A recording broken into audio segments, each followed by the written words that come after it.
Welcome back to Spontaneous Remarks, the podcast where you never know what's going to happen, what's going to be said or done. You just have to know what we're talking about today. Today, we're going to continue on into our journey into nostalgic nerdness, and we just have to spin the wheel of Nerdville to find out what we're talking about today. Be sure to hit the follow button. Be sure to hit about and give us a rating if you enjoy the topics of the show. Make sure that you share on Facebook, Instagram, whatever you can share it to, just to try to get the podcast moving in the right direction, guys. I really appreciate your listening, your support, and if you enjoy it and want to keep hearing episodes, then go ahead and do that for me so we can get as many people listening as possible. So first off, we're going to get to spin the old wheel of Nerdville to see what we're talking about today. And here we go. Come on now.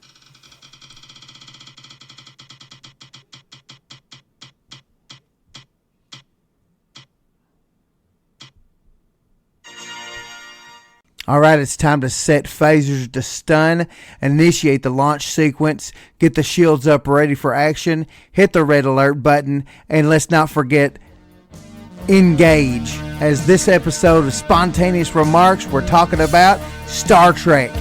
Beam me up, Scotty!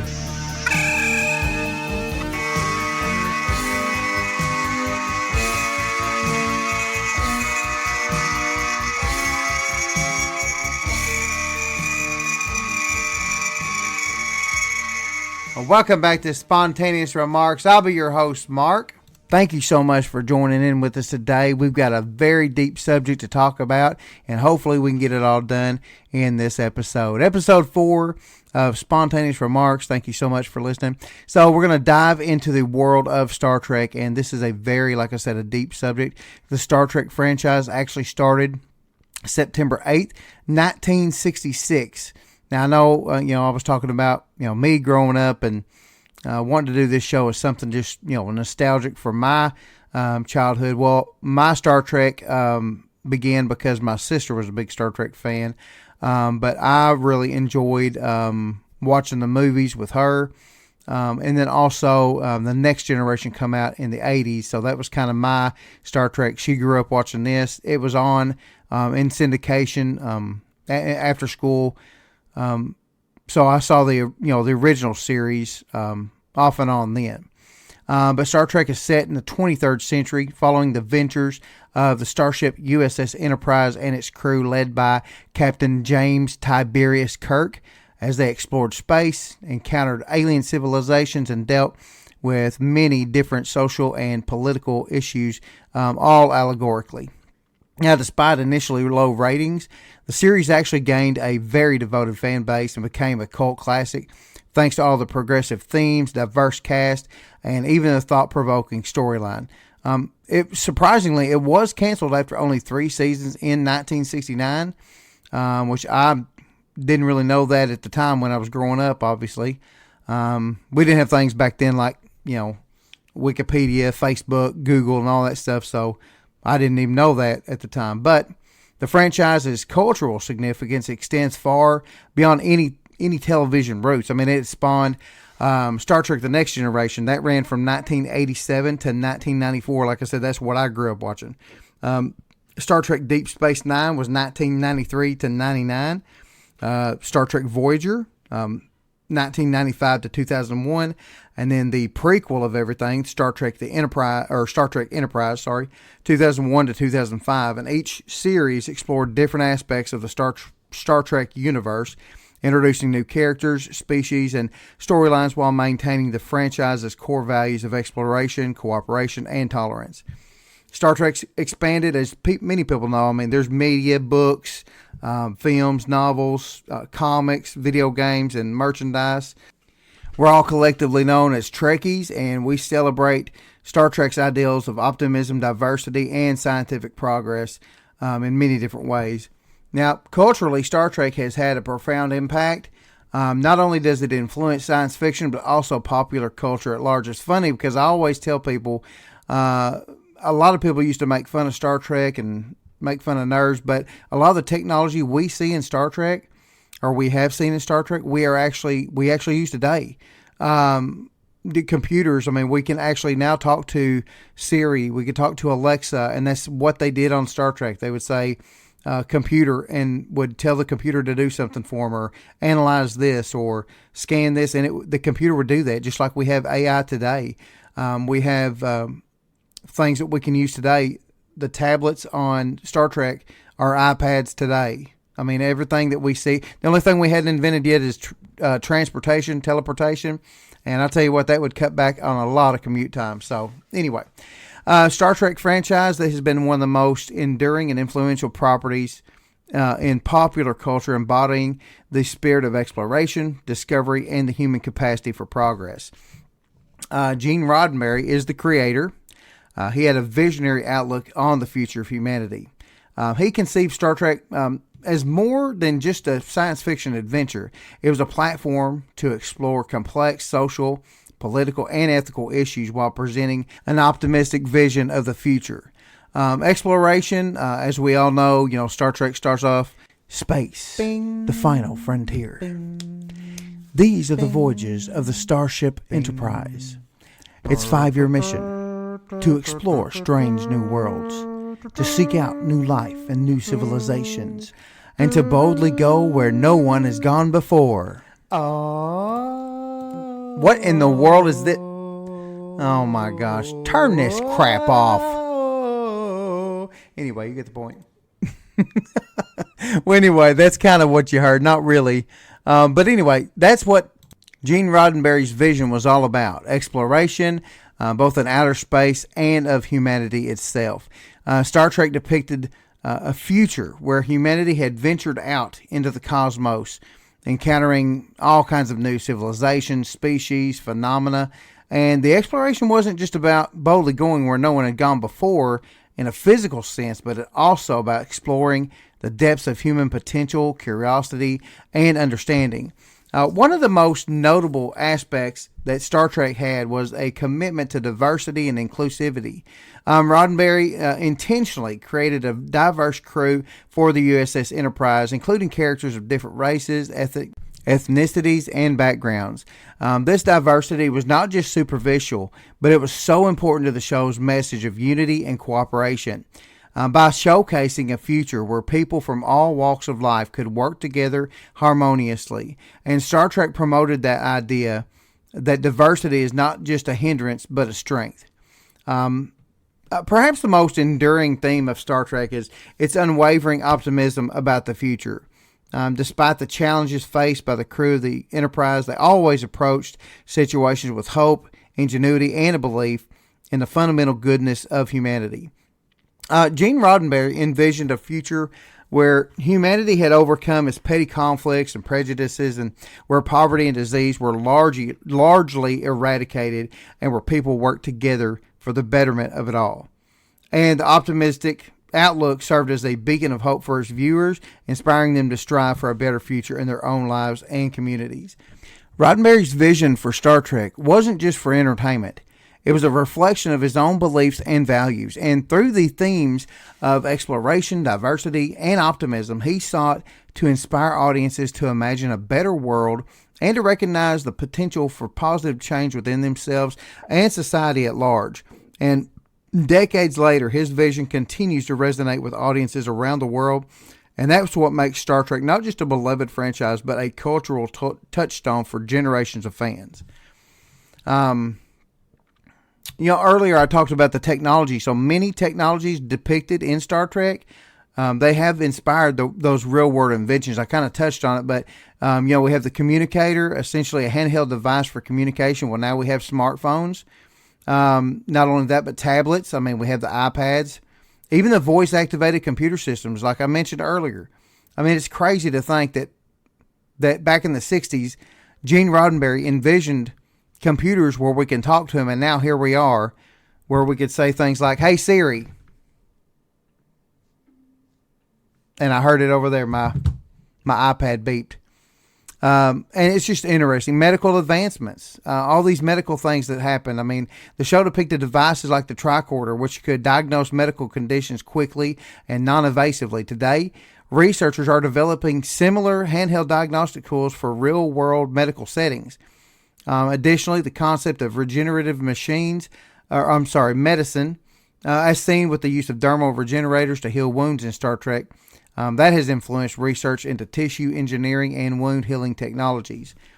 The only thing we hadn't got to yet is space exploration. I mean, we're getting there, but with Star Trek, they did inspire generations of scientists, engineers, and astronauts to pursue careers in space exploration. And the show's portrayal of the future where humanity explores the cosmos and encounters alien civilizations, it just pushes the boundaries of knowledge, and it's captured the imagination of millions. So many individuals involved in space exploration, NASA astronauts, a lot of them have cited Star Trek as a source of inspiration for their careers. Now, let's talk about the original series for a little bit. TOS, the original series, they explored themes of exploration, diplomacy, and morality, often used as allegorical storytelling to address contemporary social issues. Now, Captain James T. Kirk, Dr. Leonard Bones McCoy, those are two characters iconic, known for their chemistry and dynamic relationships. Not to mention Mr. Spock, bless him, I love Spock. He's one of my favorite characters.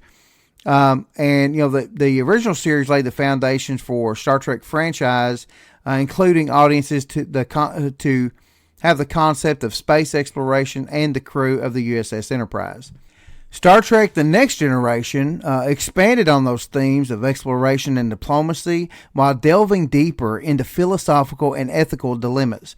Captain Jean-Luc Picard and Captain William Riker, Lieutenant Commander Data, and Counselor Deanna Troi are among the notable characters known for their depth and complexity. Jean-Luc Picard, he is one of the, Patrick Stewart, he's just an amazing actor. And then William Riker, played by Jonathan Frakes, Commander Data, played by Brent Spiner, and then Deanna Troi, played by Marina Sirtis. They were all just that whole cast was just an amazing cast of people working in that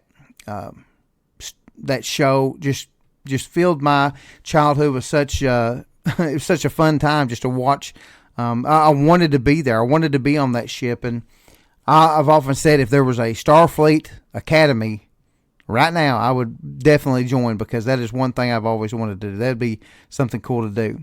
Now, the Next Generation introduced new alien species such as the Borg, which were like synthetic zombie type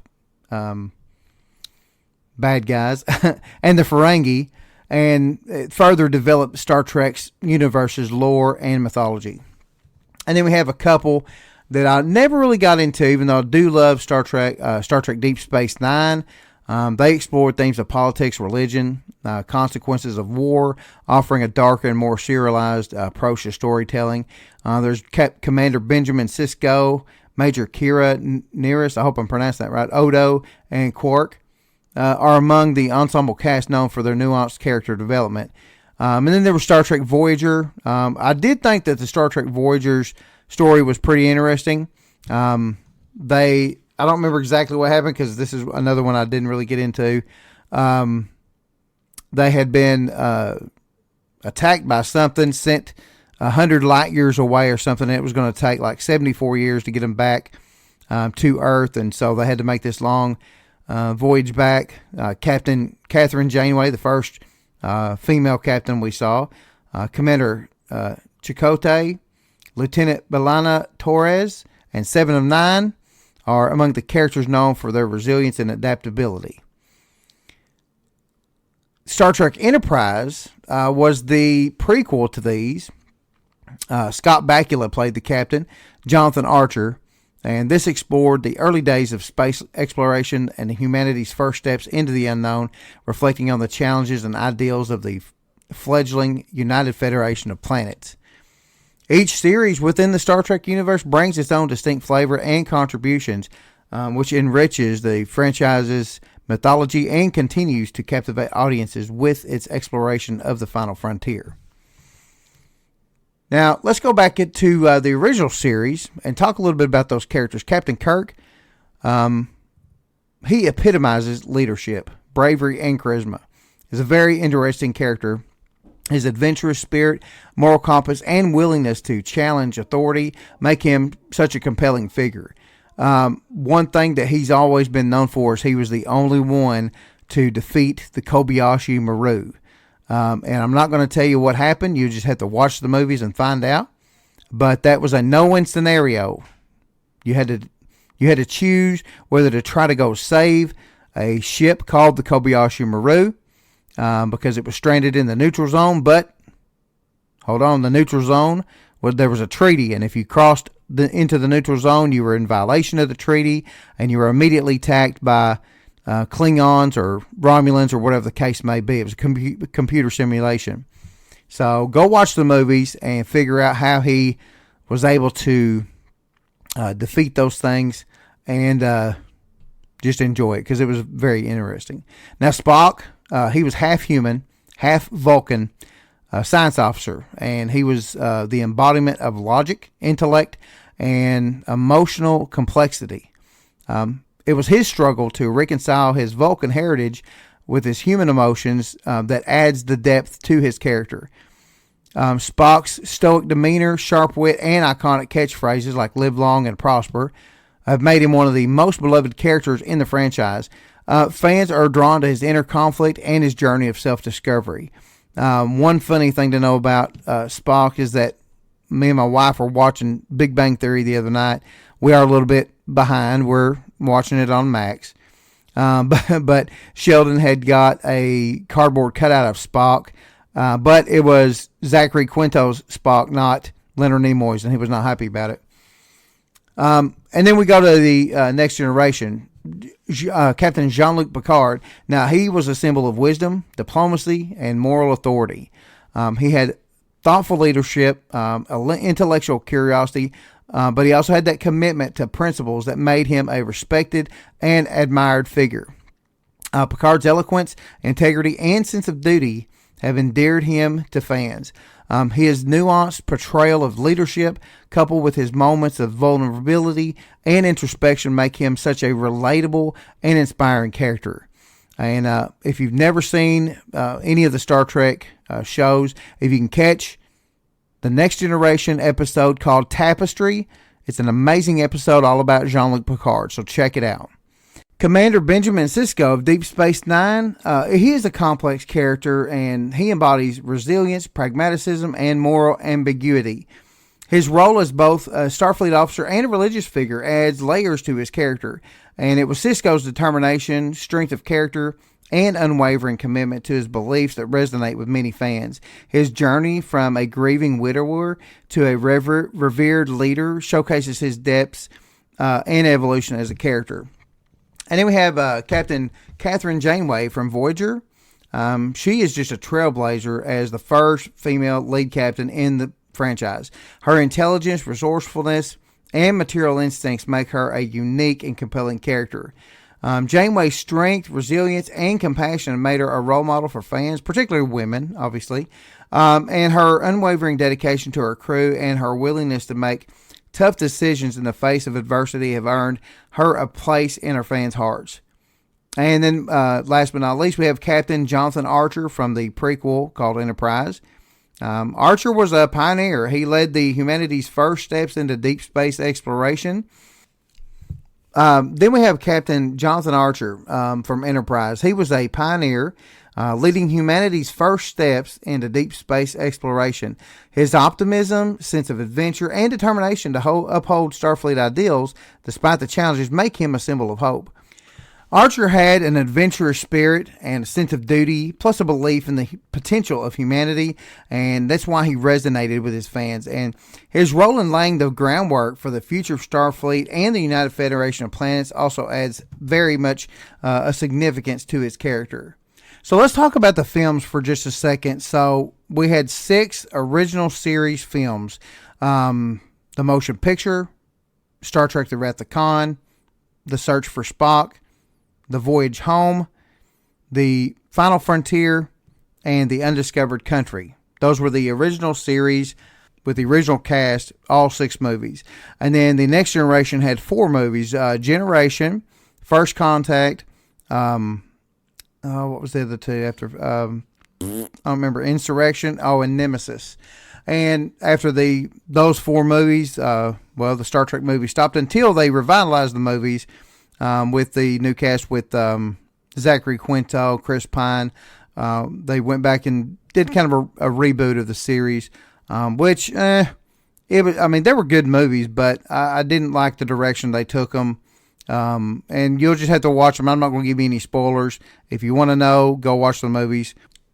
Now, one thing that I really enjoyed about the Next Generation show was, and it's something that we've not figured out how to create yet in modern times, but it was the holodeck. Now, the holodeck was a sophisticated virtual reality environment that simulates realistic experiences for its users. And here's how it worked. First, the holodeck would utilize advanced force field technology to create physical objects and environments within its simulated reality. Now, we've got, virtual reality now, but not like a holodeck. Now, these force fields are capable of generating tactile sensations, allowing users to interact with objects and surfaces as if they were real. The holodeck employed holographic projection systems to create lifelike characters, settings, and objects, and these holograms were three-dimensional and can move and interact with the environment and other characters.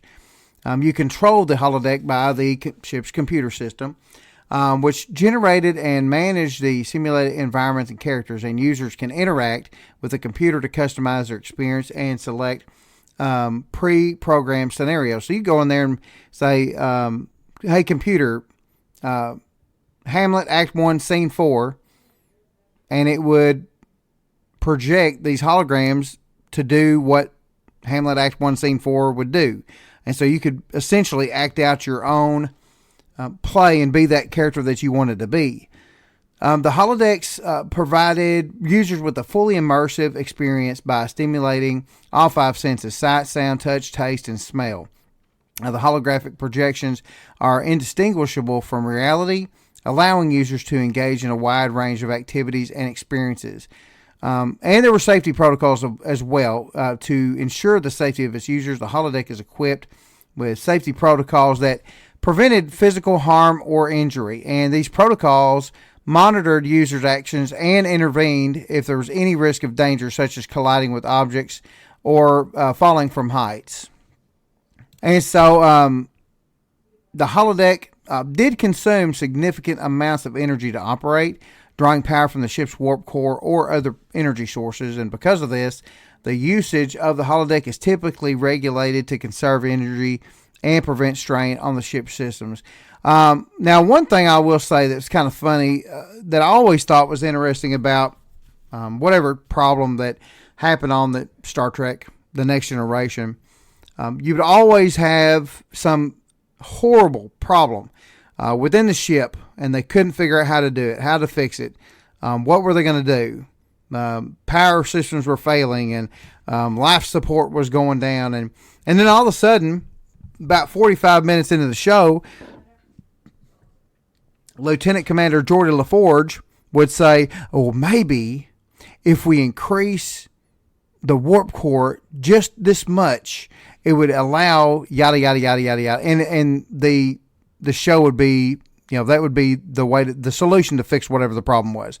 All you had to do is eject the warp core or turn the power up some, turn the power down some, reroute this, reroute that, and then all your problems were fixed. So essentially, either Geordi LaForge was a genius or the ship was built in a way to fix itself if you wired it right or something. I don't know. I always thought that was kind of funny. But all the episodes that I really enjoyed that had something to do with the holodeck, where Data would always do Sherlock Holmes scenes from the book or whatever, and I always thought those were really interesting. Anything to do with the holodeck, I really enjoyed. People got stuck in the holodeck one time. There was an episode where Moriarty, the Sherlock Holmes enemy, wanted to get out. He figured out what the holodeck was, and he devised a plan to escape the holodeck, which at the time, anything that passed out of the door of the holodeck that was a hologram would disappear because it was a hologram. It could only exist in that environment. If it was passed through the door, it would just disappear and cease to exist. But he figured out a way to get out of the holodeck, and then they had to figure out how to stop him because he wanted to take over the Enterprise. And anyway, look, Star Trek, there's so much more of a deep ocean to go into with Star Trek. All the lore, all the characters. I mean, I didn't even touch Data that much, and he was the Spock of the Next Generation. Instead of being a Vulcan filled with logic, Data was an android, and that's all he knew was logic. He didn't know emotion because he was an android. So just like Spock, he always had the emotion problem. He couldn't get a joke because he didn't know how to process that in his neural net, I think is what they called it. But Star Trek has left such a profound, lasting, cultural significance throughout these years. It's amazing. I always wished that I could be like a J.R.R. Tolkien or a Gene Roddenberry and create something from nothing like that. I mean, even Klingon was created. The language of Klingon was created by someone. It's an actual functioning language. And it's just incredible to me that people can just come up with this stuff, and I always wish I could do that. I've yet to do anything like that. Anytime I come up with an idea, I think it's too similar to something else. We've already got this, and history repeats itself, and so does Hollywood. So does TV shows. It's all the same story. It's just told by different people with different characters. But anyway, hey, look, I thank you so much for joining me on this episode of Spontaneous Remarks. Be sure to like. Well, you can't like, it's a podcast. You can rate it a 5-star if you like it. Please, that tells me you like it. Share it with as many people as you can to try to get more traction on this podcast. I would really love to grow and see it flourish and thrive and be able to do this for a lot longer in the future. But I thank you so much. I really enjoyed doing this episode. I love Star Trek. Thank you so much for listening. Now, our journey doesn't end here. Remember, there's always going to be new adventures awaiting us among the stars, new discoveries to be made, and new stories to be told. So I'm your host, Mark, and until next time, live long and prosper. See you on the flip-flop.